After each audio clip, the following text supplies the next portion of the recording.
In this video, I'll share with you 5 unusual and in a way unconventional tips that can help you on your quit smoking journey. All these tips come from the CBQ method, and they're not just to take this gum or this pill or have a sugar-free candy or do a puzzle, because some of the tips you may have heard or read online, not all but definitely some, they may be good, but they're superficial and they won't actually help you let go of smoking or find quitting smoking significantly easier. So by the end of this video, you will learn some tips that will really shift your mindset, your thinking about smoking, and therefore how you actively approach your quit.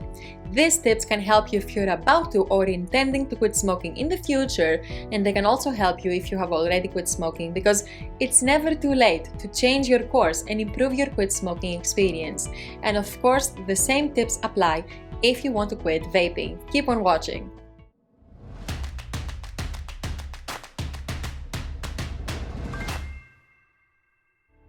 Nastia Davos here. I'm a psychologist, coach, author, TEDx speaker, and above all, I used to be a smoker too. After failing to quit smoking again and again almost a decade ago, I created the award-winning CBQ method that has reached and helped millions of smokers all over the world. So, tip number 1. Do not use willpower. I know this is controversial because many people believe that, there is no way I can quit smoking without willpower. But listen, this is kind of outdated, and you'll see why. Willpower is wonderful, but it's finite. It doesn't last. Our willpower is like a muscle that gets tired during the day. The more you use it, the weaker it becomes. So willpower is not bad, it's great, but it's just unreliable. Because of course you can resist 1, 10 or 20 cigarettes with willpower, but can you resist every cigarette? All your life, under any circumstances? It's hard. So willpower is good to help us get started on something, but it's not good to help us maintain something and create long-term change. So think about going to the gym. Your willpower may be great to get you to wear your running shoes and get you to the door of the gym, but you cannot get fit with willpower alone. At some point, there needs to be a shift where you start enjoying going to the gym. And the same thing with quitting smoking. You cannot be a non-smoker with willpower alone and use it all your life. At some point, there needs to be a mental shift where you start enjoying being free from addiction. And that shift does not happen by accident. And of course you can quit smoking without willpower, because think about it. Do you need any willpower to resist eating rat poison, ammonia, or acetone? Well, of course not. Well, tobacco has inside arsenic, used in rat poison, ammonia used in toilet cleaner, and acetone used in nail polish remover. And the only reason why you want it is because you believe it offers you something. It's because you have associated smoking to something positive within you. Well, the same way you have to associate even more positive feelings to being free from addiction. Because when you don't want to smoke anymore, when your mind is changed, you have no desire for it. And when you have no desire, there is no need to use willpower. So how can you resist smoking? How can you do it if you're not using willpower? Well, what you need to use is mind power. You need to use mind power instead of willpower. So when you're using willpower, you want to smoke, you see a benefit in smoking, but you deny yourself the cigarette you desire, either by eating or making yourself feel guilty or putting yourself down and all those things. But of course you feel bad about it and it doesn't last, it's not sustainable. But when you're using mind power, it's totally different, because you're able to counteract your craving mind by talking yourself out of smoking. You choose not to smoke. You feel it's not in alignment with who you want to be, and you're able to think ahead of how you would feel after smoking. All these mental strategies are signs you're using your mind power. So how do you know if you're using mind power or willpower? If saying no to a cigarette is painful and you feel deprived and you're struggling and you think you cannot keep doing this forever, you're using willpower. But if you're able to talk yourself out of smoking and use mental strategies, you're using mind power.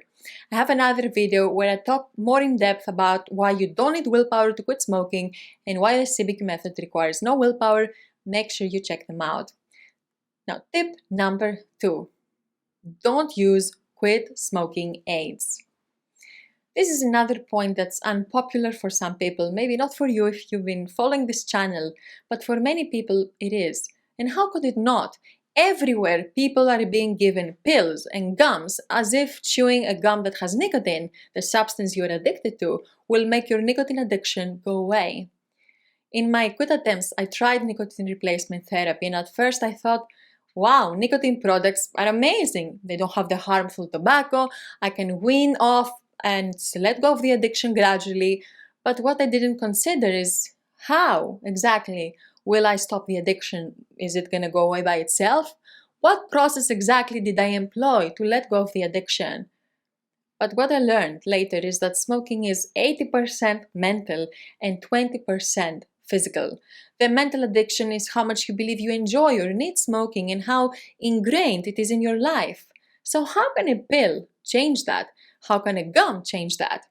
Nicotine substitutes keep you addicted to nicotine, and many of our members use the nicotine gum, for example, to quit smoking, and then they become addicted to the gum.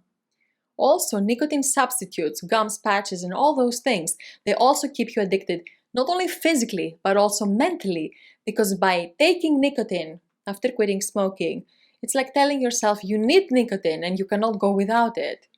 What about pills? Well, a pill cannot change your relationship with cigarettes, and pill that may suppress your cravings for a while cannot possibly convince you that you don't need smoking, because many times when the pill stops, the cravings return because you just never learned how to silence them. So this work, overcoming the mental addiction, can only be done by the mind. Using aids to become a happy non-smoker, it's like, imagine you enter your living room and you keep bumping your little toe on your coffee table. You hurt it, it bleeds, you put a band-aid every day. Day in and day out you do that. You enter your living room, you hurt your little toe on your coffee table and you put a band-aid. And instead of just rearranging that coffee table and removing it from the way and be done with the problem once and for all, you keep using a band-aid. Well, same here. Aids are a short-lived, literally a band-aid that won't help unless you focus on the real problem, your mental addiction and how you think about smoking. Tip number 3. Remember that cravings are just thoughts. This is probably one of my favorite things to teach. One of the core principles of the CBQ method is that cravings are just positive thoughts about smoking that create positive feelings about smoking. And there are two types of cravings, physical and mental. The physical cravings are just a twitch in your stomach when your body is low on nicotine, and they go away 3 to 5 days after you stop taking nicotine because by that time, nicotine has left your body. Now the mental cravings, they're different. They're thoughts. And many times, we're terrified of the cravings. We think that when a craving comes, we have no control of the situation. We think that something is taking over, that we're gonna lash out to our loved ones and our colleagues. And of course, this is scary. Now, if you have a need for control, just consider who and what runs your day at the moment, which is nicotine. I very well remember the times I planned my day, my work, and my social life around smoking. Smoking was on my to-do list. Okay, back to the cravings. Many of us, we find them terrifying. But when you can narrow down, when you can pinpoint the overwhelming experience of a craving into just a thought, because that's what it is, then the craving becomes tangible and manageable because thoughts are just thoughts. They cannot hurt you, they cannot break you, they cannot make you do anything. You have a craving voice in your head, which is, think about it like Gollum from Lord of the Rings. If you haven't watched the movies or read the books, just imagine a needy and miserable creature that all it wants is its precious fix, its nicotine fix. But these are still just thoughts, so when you want to smoke, remember that it's not you who wants to smoke, it's the addicted part of you that asks you to feed it. Tip number 4, practice mindfulness. Now listen, mindfulness itself, it's not gonna make you quit smoking, but it's a tool that works, and it's a tool we're using in the CBQ program as well because it is fantastic. So mindfulness, what is it? It's when you're fully present to what you're experiencing, internally and externally. It means paying attention, observing with curiosity and without judgment the inside or outside world. It's about noticing what you're thinking and feeling right this minute. You can focus on your breathing, how your body feels, or what you hear, smell, or see.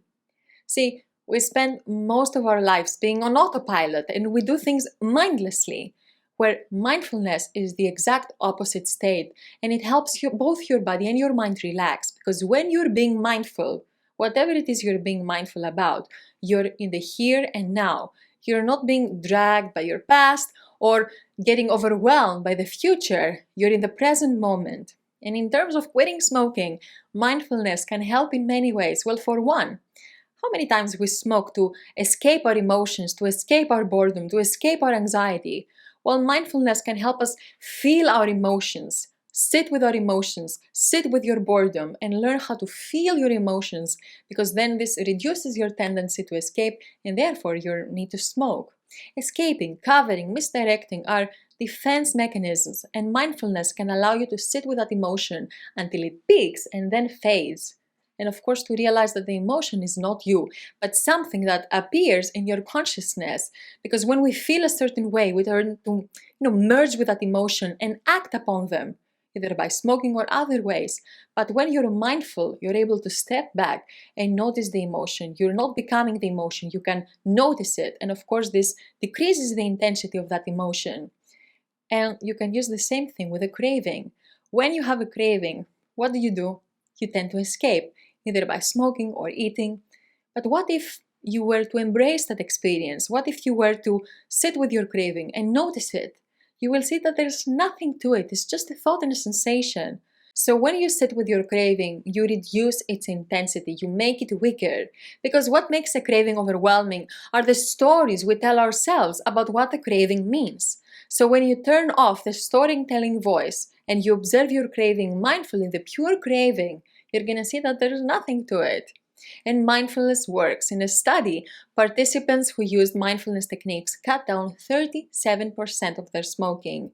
Now, I have two craving techniques that use mindfulness, and you can find them in our YouTube channel. I've put the links below this video.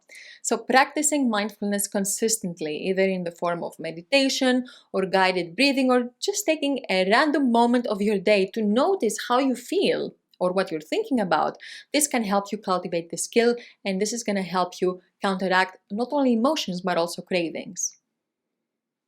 Tip number 5. Quit smoking for you. Now, I'm not saying that quitting smoking so you can be around, healthy and present for your loved ones is not a good enough reason. It is a very, very powerful reason. But what I'm talking about, you may know some people who quit smoking because their spouse told them to. And of course, they relapse after an argument with their spouse or when they're alone. Why does this happen? Well, because there is a difference between quitting smoking because you are moved, motivated, and inspired by your love for the people close to you and the by default limited time you have with them. And it's different to quit as a favor to others because they asked, begged, threatened, or guilt you into it, or at least if that's how you perceive they did, it's just as unhelpful. The difference is that in the one case, you are the agent of change, in the other, you're not. Because when you just quit for others, this takes away your personal responsibility in your outcome. Like, think about it. Many times we do something, we put effort in it. We put effort in taking care of loved ones, in preparing a meal, we put effort in our work, or in quitting smoking. And sometimes we feel like the people around us don't appreciate or recognize our efforts. And what we tend to do, or we even think that they sabotage us willingly or unwillingly. And then in an attempt to show how much we've done, we overemphasize our struggles. We say how hard it is or how tired we are. We try to elicit their understanding and compassion by seeking negative attention. Our intentions are good, but this way rarely works. For example, maybe you quit smoking and you don't feel supported and you start telling everyone how hard it is to show them you need support. The problem is that when we rely so much on others' feedback and when we say how hard it is, the problem is that we listen. Quitting smoking is as hard as we make it to be. If you keep telling yourself it's hard, then that's what you will experience.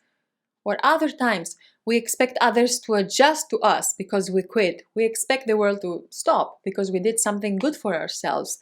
but this is not going to happen. So the tip is to quit smoking for you. Even if nobody's watching, even if nobody notices, even if nobody cares, do this for you. Make this an agreement between you and yourself, because when you're alone, you are watching. You can do it for your loved ones, yes, but start with you. So that's it. I hope you enjoyed these tips. If you liked how we approach quitting smoking and this video resonated with you, know that all the tips I shared are from the CBQ method. So if you're here watching this and you're planning to quit smoking, or you've quit already and struggling and you want to learn more tips like this, you can join our email newsletter where I send you tips and advice. It's free and you just need to put your name and email address. And by joining our email newsletter, you will instantly receive in your email the foundational video and PDF starter guide of the CBQ method. In the foundational video, I show you the 4 stages of the CBQ method, how they work together, and tips to get started with every stage. You will get an overview of your whole quit smoking journey from start to finish, and you also get with it a follow-along PDF starter guide for the CBQ with tips and notes you can use along your journey. I think you'll benefit a lot from our emails and this PDF starter guide and video. Like I said, it's free, and you always have the option to unsubscribe at the bottom of every email I send. So get access to the newsletter and foundational video and guide of the CBQ. And before you go, let me know in the comments, what is your favorite quit smoking tip? Looking forward to reading your comments. If you like this video, hit the like button, subscribe to this channel to get more videos like this, and I'll see you next time.